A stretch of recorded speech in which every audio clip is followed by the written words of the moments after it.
having me. President Napolitano, Lieutenant Governor Newsom, and UC Regents. My name is Christina Hildebrand. I'm here on behalf of the Voice for Choice, an advocacy organization.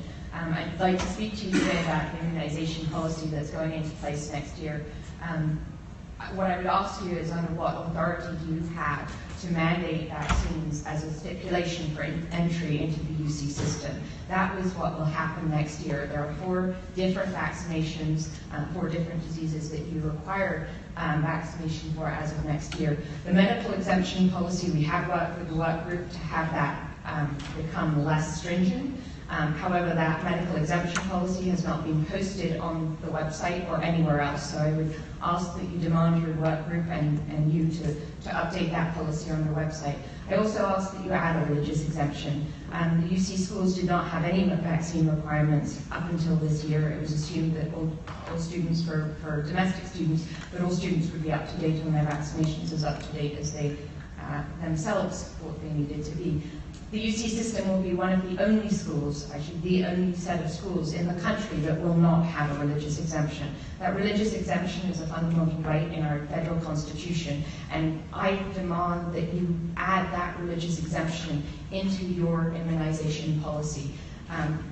There are students that, there are vaccines, and two of the vaccines that you require include aborted fetal cells, and there's an issue. People say, well, aborted fetal cells aren't actually in the vaccines. They're in the vaccines. They've been made from aborted fetal cells. They may not carry through, but the DNA from those aborted fetal cells have been shown to be in those vaccines. I would also look at what vaccines you're requiring. One of the vaccines that you're requiring is the MMR vaccine. The MMR vaccine, among women, post-pubescent women, has a 25%, that's a quarter of all post-pubescent women that get the MMR vaccine will get arthritis. That is a huge risk you are asking these students to undertake if they have not had the MMR vaccine prior to them coming to college. That's a much, much greater risk than an adverse reaction from measles, mumps, or rubella. We've seen outbreaks. The mumps outbreak at Harvard. We've seen mumps outbreaks here in California. Those mumps outbreaks haven't had severe adverse reactions. They've inconvenienced some people, but getting a 25% chance of getting arthritis from that vaccine, that's known. It's in the package insert. To ask students to put that into their bodies is just wrong.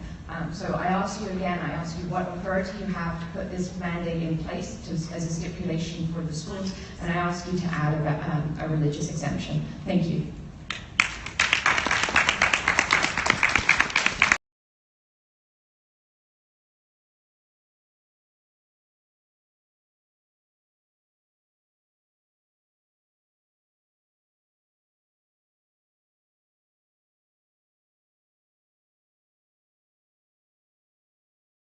The human fetal DNA introduced in vaccines has the potential to elicit autoimmune responses or to incorporate into the recipient's own genes and disrupt normal protein production.